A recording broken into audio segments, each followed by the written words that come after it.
हुआ है शहर, ले आए खाद बीज। हाँ भाई, लेके तो आया हूँ, पर क्या कहूँ, महंगाई इतनी हो गई है कि समझ में नहीं आता है कि खेती करे कैसे। फसल भी अच्छी नहीं होती है, ये दवाइयाँ नहीं डालूँ तो। कर्जा करके लाओ, कैसे भी लाओ, लाना तो पड़ेगा ही। और ये दवाई की दुकान का कर्जा तो ख़त्म होने का नाम नहीं लेता।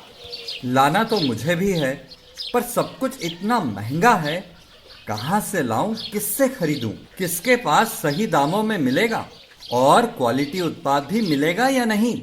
अपनी फसलों की सही दवाओं के लिए दूर दूर तक शहरों में जाना और दवाओं को लाना पड़ता है। फसलों के लिए दवाएं सही है या नहीं, ये जानकारी भी नहीं होती। फसलों की कटाई पर सही दाम मिलेंगे या नहीं, इन तमाम मुश्किलों से दूर होने के लिए आइए खेती बाड़ी केंद्र। खेती बाड़ी केंद्र एक ऑनलाइन सेवा केंद्र है जिससे आप अपने मोबाइल के द्वारा जुड़ सकते हैं, जहां आपको अपनी खेती के लिए सही प्रकार की दवाएं मिलेंगी, वो भी होलसेल मूल्य पर। वो सभी दवाएं सीधा निर्माता से लेकर आप तक पहुंचाते हैं, यानी कि बीच में होने वाले सारे खर्च की बचत आपकी जेब में। साथ ही साथ दवाओं को लाने और ले जाने की झंझट से भी छुटकारा। अपनी मुश्किलों को दूर करने के लिए आप खेती बाड़ी केंद्र पर एक मिस कॉल करें। खेती बाड़ी केंद्र का किसान मित्र आपसे तुरंत संपर्क करेगा और आपको सभी जरूरी जानकारी देगा। खेती बाड़ी केंद्र की फ्रेंचाइजी लेकर खेती बाड़ी मित्र बनिए और किसानों की सेवा कर देश की तरक्की में भागीदार बने। आज ही संपर्क करें नीचे दिए गए नंबर पर और खेती बाड़ी केंद्र से जुड़े। ये है खेती बाड़ी केंद्र ऐप। अच्छा, किसानों की सरदारी, उन्नत खेती बाड़ी केंद्र, देश के अन्नदाता की दुकान। और आइए अब कुछ और खबरों का रुख करते हैं। कोरोना संक्रमण में तेजी के बीच आज कैबिनेट सचिव राजीव गौबा ने 11 राज्यों और केंद्र शासित प्रदेशों के मुख्य सचिवों, स्वास्थ्य सचिवों और महानिदेशक पुलिस के साथ उच्च स्तरीय समीक्षा बैठक की। इन राज्यों में पिछले 2 सप्ताह में कोविड के दैनिक मामलों और दैनिक मृत्यु दर में वृद्धि दर्ज की गई है। बैठक में कोविड प्रबंधन की रणनीति की समीक्षा की गई। साथ ही कोविड पर नियंत्रण के लिए नए दिशा निर्देश और इस संबंध में उचित सख्त कार्रवाई करने को कहा गया। इन राज्यों को 70% से ज्यादा आरटी-पीसीआर टेस्ट कराने की सलाह दी गई है।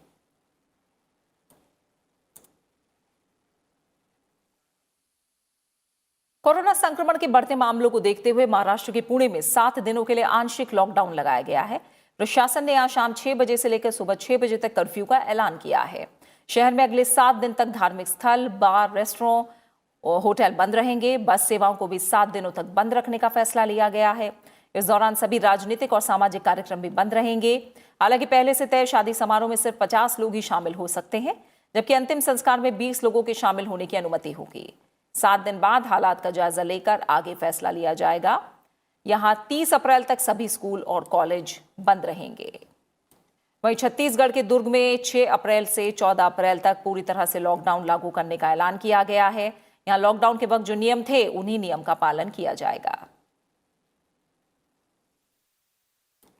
जबकि मध्य प्रदेश के 4 जिलों में लॉकडाउन की घोषणा की गई है। रतलाम, खरगोन और बैतूल में शनिवार और रविवार को लॉकडाउन रहेगा और छिंदवाड़ा में गुरुवार आधी रात से लेकर सोमवार सुबह 6 बजे तक जरूरी सेवाओं को छोड़कर अन्य सभी गतिविधियों पर पाबंदी रहेगी। इससे पहले इन 4 जिलों के साथ 12 जिलों में रविवार को लॉकडाउन किया गया था।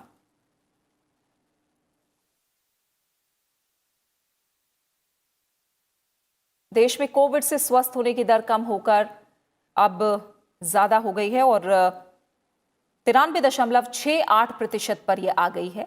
स्वास्थ्य मंत्रालय के मुताबिक गुरुवार को कुल 81,446 से ज्यादा नए सक्रिय मामले आए, जबकि 50,000 से अधिक रोगी स्वस्थ हुए। इसके साथ ही स्वस्थ होने वालों की संख्या बढ़कर 1,15,25,000 हो गई है।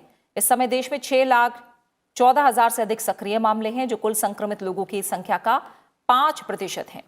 देश के 8 राज्यों में 81.25% नए मामले सामने आए हैं। महाराष्ट्र में हर दिन दर्ज किए जाने वाले नए मामलों की संख्या सबसे अधिक 43,183 है।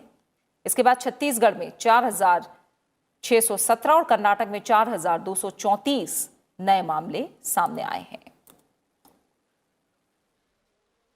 वहीं देश में अब तक 6,87,00,000 से ज्यादा लोगों को कोविड के टीके लगाए जा चुके हैं।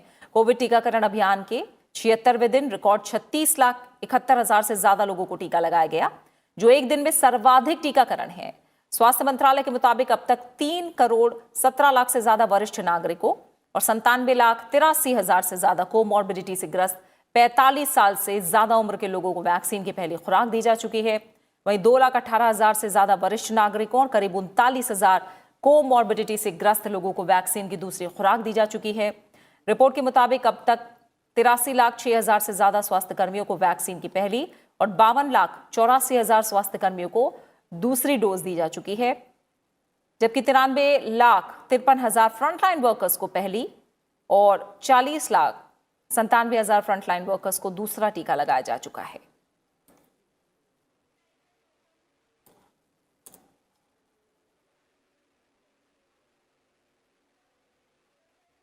और देश भर में 45 साल से अधिक उम्र के सभी लोगों को कल से टीका लगाने का काम शुरू हो चुका है। टीकाकरण के विस्तार की दिशा में केंद्र ने सरकारी और प्राइवेट दोनों कोविड टीकाकरण केंद्रों को इस महीने सप्ताह के सभी दिन खुला रखने का फैसला किया है। वहीं भारत में कोविड-19 वैक्सीन का उत्पादन मूल रूप से घरेलू इस्तेमाल के लिए किया जा रहा है, लेकिन सरकार ने इसके निर्यात पर भी किसी तरह की रोक नहीं लगाई है। विदेश मंत्रालय के प्रवक्ता अरिंदम बागची ने आज कहा कि भारत दुनिया का वो देश है जिसने घरेलू जरूरतों को पूरा करते हुए 80 से ज्यादा देशों को वैक्सीन की आपूर्ति की है। अब तक भारत ने वैक्सीन की 6,44,00,000 डोज दुनिया के कई देशों को दी हैं। इसके अलावा भारत में अन्य देशों के दूतावासों में काम कर रहे 45 साल से अधिक उम्र के सभी लोगों का वैक्सीनेशन करने की भी पेशकश की गई है। और कुछ और अहम खबरें। विदेश मंत्रालय ने म्यांमार में लोकतंत्र की बहाली की पुरजोर वकालत की है और लोकतंत्र के लिए चल रहे आंदोलन के खिलाफ हो रही हिंसा की निंदा की है। विदेश मंत्रालय के प्रवक्ता अरिंदम बागची ने आज संवाददाताओं के सवाल के जवाब में ये बात कही। उन्होंने बताया कि भारत इस मामले में संयुक्त राष्ट्र सुरक्षा परिषद सहित अन्य कई तरीकों से मध्यस्थों की मदद से प्रयास कर रहा है। We condemn any use of violence. We believe that the rule of law should be prevailed. We stand for the restoration of democracy in Myanmar. We have urged the release of political prisoners and supported any attempts at resolving the current situation, including through the efforts of ASEAN. We remain engaged on this issue with our international interlocutors and at the United Nations Security Council in an effort to play a balanced and constructive role. वहीं विदेश मंत्रालय ने चीन को पूर्वी लद्दाख से सेना की वापसी की सलाह दी है। विदेश मंत्रालय के प्रवक्ता अरिंदम बागची ने इस बारे में पूछे गए एक सवाल के जवाब में कहा कि पूर्वी लद्दाख से चीन के सैनिकों की वापसी का काम जितना जल्द होगा उतना ही ये दोनों देशों के हित में होगा। उन्होंने कहा कि भारत और चीन के बीच सामान्य रिश्तों की बहाली के लिए आवश्यक है। हालांकि इस मसले पर भारत और चीन के बीच कई दौर की बातचीत हो चुकी है और कुछ इलाकों में स्थितियां सामान्य भी हो गई हैं। A prolongation of the situation in neither side's interest.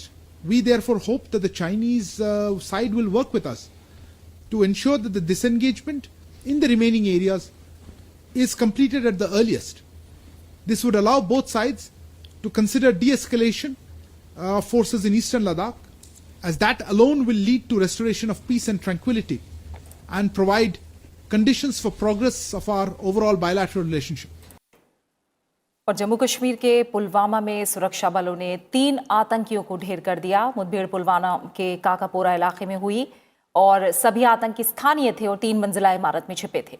इससे पहले सुरक्षा बलों और आतंकियों के बीच काफी देर तक मुठभेड़ चली। सुरक्षा बलों ने विस्फोट करके बिल्डिंग को उड़ा दिया। सुरक्षा कर्मियों ने मुठभेड़ स्थल से हथियार और गोला बारूद भी बरामद किया है।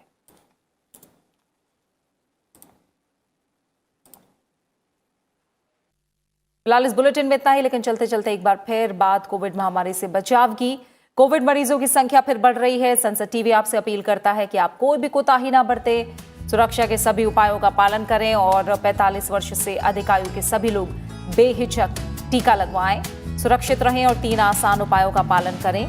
मास्क पहने, 2 गज की दूरी है जरूरी, सुरक्षित दूरी बनाए रखें, साथ ही अपने हाथ और मुंह को साफ रखें। अपना अच्छे से ख्याल रखिए और मुझे इजाजत दीजिए। नमस्कार।